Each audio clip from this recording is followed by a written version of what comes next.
Hello students, आज के तुम्हादेर English ऑनार्स DSC 2 एर टेम्पोरारी मैटर तो आगे ही करिয়েছিলাম। आज के temporary matter bye Jhumpa Lahiri, এই ঝুম্পা লাহিরির টেম্পোরারি ম্যাটার থেকে খুব ইম্পর্টেন্ট একটা কোয়েশ্চেন তোমাদেরকে করিয়ে দেব। তোমরা যেমন জানো আমি কিন্তু প্রত্যেকটা কোয়েশ্চেন নিয়েই কিন্তু ধরে ধরে আলোচনা করি, প্রত্যেকটা টেক্সটেও আগে করেছি। আজকে এই টেক্সটের খুব ইম্পর্টেন্ট এই কোয়েশ্চেনটা কিন্তু করিয়ে দেব। কোয়েশ্চেনটা কি? Analyse the theme of communication and its breakdown in Jhumpa Lahiri's the temporary matter. আমি পুরো কোয়েশ্চেনটা লিখিনি, কোয়েশ্চেনটা তোমাদের কাছে কিন্তু অলরেডি লেখা রয়েছে এবং এই কোয়েশ্চেনটা কিন্তু একটা স্ট্যান্ডার্ড কোয়েশ্চেন। এবং তোমরা যারা প্রথমবার আমাকে ভিডিওতে দেখছো তাদের জন্য একটু বলে রাখি, যারা এই ক্লাসটা করছো তাদেরকে একটু বলে রাখি, আমি কিন্তু এই চ্যানেলে প্রতিনিয়ত ক্যালকাটা ইউনিভার্সিটির ইংলিশ অনার্সের জন্য প্রত্যেকটা টপিকের ওপর আলোচনা করি।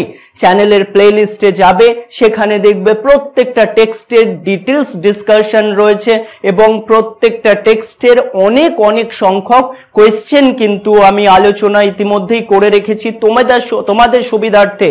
এবং আর কয়েকটা ক্লাস পরে আমি তোমাদের ফাইনাল সাজেশনও দিয়ে দেবো, যার থেকে কিন্তু 100% তোমরা কমন পাবে। সুতরাং চ্যানেলের সঙ্গে অ্যাটাচ থাকো। তুমি তোমার জন্য এই চ্যানেলকে একটা তোমার সঞ্চয় হিসাবে রেখে দিতে পারো। সুতরাং পুরো ক্লাসটা করো এবং তারপরে তুমি চ্যানেলের সঙ্গে যুক্ত থাকো আরো অন্যান্য ভিডিও পেতে। সুতরাং আজকে তাহলে আলোচনা করে নিই আজকের এই কোয়েশ্চেনটা কিন্তু খুব ইম্পর্টেন্ট। দেখে নাও এই কোয়েশ্চেনে, এই যে আমি ইতিমধ্যেই যে কোয়েশ্চেনটা রয়েছে সেটার আনসারটা দেখাচ্ছি। এই হচ্ছে গিয়ে সেকেন্ড পেজটা, তোমরাও একটু দেখে নাও। এই হচ্ছে গিয়ে কোয়েশ্চেনটা এবং এই কোয়েশ্চেনের সেকেন্ড পেজ। এই কোয়েশ্চেনটা কিন্তু তোমাদের ইনস্ট্রাকশন অনুযায়ী 600 ওয়ার্ডের মধ্যে এক্স্যাক্টলি যতটুকু দরকার ততটুকুই আমি লিখিয়েছি এবং দারুণ সহজ ভাষায় সহজ করে তোমাদের জন্য লিখিয়েছি। সুতরাং আজ আর তাহলে দেরি করব না, সরাসরি কোয়েশ্চেন আলোচনা করা যাক। Analyse the theme of communication and its breakdown in Jhumpa Lahiri's a temporary matter. এই প্রশ্নের উত্তরটা আমরা খুব সহজভাবে বাংলায় দেখে নেব। তোমরা যেমন ইংলিশে দেখছো আমি এটাকে বাংলা করে সহজভাবে বলে দেব। কোয়েশ্চেনটা যদি বলি তাহলে কি হবে? ঝুম্পা লাহিরির টেম্পোরারি ম্যাটারে যোগাযোগ এবং এর ভেঙে পড়ার যে থিম সেটি বিশ্লেষণ করো। ফার্স্ট স্ট্যান্জায় আমরা কি দেখছি? In Jhumpa Lahiris a temporary matter, the theme of communication and its breakdown। কি বলা হচ্ছে? ঝুম্পা লাহিরির a temporary matter-এ যোগাযোগ এবং এর ভেঙে পড়ার থিমটি বর্ণনার কেন্দ্রবিন্দু। এটি দেখায় কিভাবে যোগাযোগের অভাব একটি সম্পর্ককে ক্ষয় করতে পারে। গল্পটি শোভা এবং সুকুমারকে কেন্দ্র করে। একটি বিবাহিত দম্পতি যাদের সম্পর্ক একটি ব্যক্তিগত ট্র্যাজেডিটা কি? তাদের শিশুর মৃত্যু। এই শিশুর জন্মের পর থেকেই তাদের সম্পর্কের অবনতি হয়েছিল। তাদের যোগাযোগ ভেঙে পড়া তাদের জীবনের মধ্য দিয়ে প্রবাহিত আবেগগত বিচ্ছিন্নতা এবং নিঃশব্দ দুঃখের একটি মর্মান্তিক প্রতিফলন হিসাবে কাজ করে। নেক্সট স্ট্যান্জায় আমরা দেখছি the story begins with the তাহলে কি বলা হচ্ছে নেক্সট স্ট্যান্জাতে? গল্পটি তাদের পাড়ায় পরিকল্পিত বিদ্যুৎ বিভ্রাট লোডশেডিং ঘোষণা দিয়ে শুরু হয়, যা দম্পতিটিকে তাদের সমস্যার মুখোমুখি করার জন্য একটি অনন্য পরিবেশ প্রদান করে। অন্ধকার শোভা এবং সুকুমারের মধ্যে আবেগগত এবং যোগাযোগের শূন্যতার প্রতীক হয়ে ওঠে। পরবর্তী লাইনে বলা হচ্ছে বিদ্যুৎ বিভ্রাট তাদের বিভ্রান্তি ছাড়াই একসাথে সময় কাটাতে বাধ্য করে, যা তাদের সম্পর্ক থেকে দীর্ঘদিন অনুপস্থিত থাকা যোগাযোগের একটি সুযোগ তৈরি করে দেয়। নেক্সট স্ট্যান্জায় দেখো বলা হচ্ছে, নেক্সট স্ট্যান্জাতে খুব সহজ করে বলছি পুরো বিষয়টা। প্রাথমিকভাবে শোভা এবং সুকুমারকে অন্ধকারকে একে অপরের কাছে গোপন করা প্রকাশ করার উপায় হিসাবেই ব্যবহার করে। এই রাত্রিকালীন স্বীকারোক্তির আচার তাদের যোগাযোগের জন্য একটি অস্থায়ী সেতু হিসাবে গড়ে ওঠে। তারা তাদের আগের লুকানো চিন্তাভাবনা এবং অভিজ্ঞতা ত্যাগ করে, যা তুচ্ছ থেকে অত্যন্ত গুরুত্বপূর্ণ পর্যায়ে পরিণত হয়।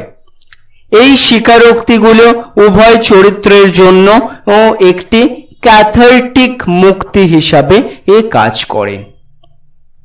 তাদের দমন করা আবেগ এবং চিন্তাগুলো প্রকাশ করিয়ে দেয়। নেক্সট স্ট্যানজাতে আমরা দেখছি, দেখো, ডিসপাইট দ্য, কি বলা হচ্ছে নেক্সট স্ট্যানজাতে? প্রাথমিক যোগাযোগের উন্নতি সত্ত্বেও গল্পটি শেষ পর্যন্ত এই সংযোগের ভঙ্গুরতা এবং অস্থায়ী প্রকৃতিকে হাইলাইট করে। তাদের যোগাযোগের অসুবিধা প্রদানকারী অন্ধকার স্থায়ী হয় না, এবং সপ্তাহ বাড়ার সাথে সাথে এটিও স্পষ্ট হয়ে যায় যে দম্পতির নবযুক্ত খোলামেলা ভাবও অস্থায়ী। বিদ্যুতের প্রত্যাবর্তন, ফিরে আসা, তাদের মধ্যে আবেগগত দূরত্ব এবং নীরবতার পূর্ববর্তী অবস্থায় ফিরে আসার প্রতীক হয়। শক্তির পুনরুদ্ধার আর তাদের মধ্যে অব্যাহত থাকা গভীর সমস্যাগুলিকে আলোকিত করে। নেক্সট স্ট্যানজায় আমরা দেখছি, লাহিরি ইউজেস দ্য পাওয়ার, কি বলা হচ্ছে? লাহিরি দম্পতির পুনর্সংযোগের প্রচেষ্টায় অস্থায়ী প্রকৃতি তুলে ধরতে বিদ্যুৎ বিভ্রাটকে একটি রূপক হিসাবে ব্যবহার করেছেন। অন্তর্বর্তীকালীন অন্ধকার তাদের দুঃখ এবং অপরাধ বোধের মুখোমুখি হতে দেয়, তবে গভীরভাবে আবেগময় ব্যথার মুখোমুখি খোলা যোগাযোগ ব্যবস্থায় রাখায় অসুবিধাকেও এটি অন্তর্নিহিত করে। বিদ্যুৎ বিভ্রাটের সময় তারা যে গোপনীয়তা ভাগ করে নেয় তা তাদের আবেগগত বিচ্ছিন্নতার পরিধি এবং কার্যকর যোগাযোগের প্রতিবন্ধকতাগুলিকে প্রকাশ করে। নেক্সট স্ট্যানজায় আমরা দেখছি, দ্য ব্রেকডাউন অফ কমিউনিকেশন, কি বলা হচ্ছে? দেখো, যোগাযোগের ভেঙে পড়া শোভা এবং সুকুমারের প্রতিক্রিয়ার মধ্যে বৈপরীত্যের মাধ্যমে আরো জোর করে দেওয়া হয়েছে। শোভা প্রাথমিকভাবে আরো দূরে এবং প্রত্যাহত এবং পুনর্সংযোগের সুযোগকে গ্রহণ করে বলে মনে হয়, যখন সুকুমার, যিনি ঘনিষ্ঠতার আকাঙ্ক্ষা করেন, তাদের অন্তরঙ্গতায় অস্থায়ী প্রকৃতি উপলব্ধি করার সাথে সাথে ক্রমবর্ধমানভাবে বিভ্রান্ত হন। এই বৈষম্য তাদের আবেগগত অবস্থার জটিলতা এবং প্রকৃত বোঝাপড়া এবং সংযোগ অর্জনের চ্যালেঞ্জকে হাইলাইট করে। নেক্সট স্ট্যানজায় আমরা দেখছি, the climax of the story, কি বলা হচ্ছে? দেখো, গল্পের ক্লাইম্যাক্সে যেখানে শোভা তার চলে যাওয়ার পরিকল্পনা প্রকাশ করে, দীর্ঘমেয়াদী যোগাযোগ এর ভেঙে পড়ার পরিণতির একটি মর্মান্তিক অনুস্মারক হিসাবে কাজ করে। মৃত্যু জন্ম সম্পর্কে সুকুমারের চূড়ান্ত স্বীকারোক্তি, যা শোভাকে রক্ষা করার জন্য তিনি গোপন রেখেছিলেন, তাদের সম্পর্ককে উদ্ধার করার মরিয়া চেষ্টার প্রতিনিধিত্ব করে। তবে এটি অনেক দেরি হয়ে গেছে, দীর্ঘমেয়াদী নীরবতা এবং আবেগগত দূরত্বের কারণে হওয়া অপূরণীয় ক্ষতিকে অন্তর্নিহিত করে। ইন কনক্লুশন, লাস্ট প্যারাগ্রাফে আমরা দেখতে পাচ্ছি, দেখো, সহজ করে বলছি, উপসংহারে আ টেম্পোরারি ম্যাটার শোভা এবং সুকুমারের অভিজ্ঞতার মাধ্যমে যোগাযোগ এবং এর ভেঙে পড়া থিমটি অন্বেষণ করে। লাহিরি দম্পতির পুনর্সংযোগের প্রচেষ্টার অস্থায়ী এবং ভঙ্গুর প্রকৃতিকে হাইলাইট করতে বিদ্যুৎ বিভ্রাটের রূপক ব্যবহার করেছেন। গল্পটি সম্পর্কে এর ক্ষেত্রে খোলামেলা যোগাযোগের গুরুত্ব এবং এর অনুপস্থিতির ধ্বংসাত্মক প্রভাবের একটি মর্মান্তিক অনুস্মারক হিসাবে কাজ করে। প্রাণবন্ত চিত্ত এবং আবেগগত গভীরতার মাধ্যমে লাহিড়ী মানব সংযোগের জটিলতা এবং নিঃশব্দ দুঃখ এবং বিচ্ছিন্নতার বেদনাদায়ক পরিণতিগুলিকে ধারণ করেছেন। এই ছিল আমাদের আ টেম্পোরারি ম্যাটার থেকে একটি গুরুত্বপূর্ণ question, theme of communication and its breakdown. খুব ভালো করে কোয়েশ্চেনটা দেখে নিও, আমি সহজ করে বোঝালাম, আশা করি কোনো প্রবলেম নেই। এবার পরীক্ষায় তোমাদের শুধু নির্ভুলভাবে লিখতে হবে, তাহলেই কিন্তু এখানে 80% নাম্বার ক্যারি করতে পারবে।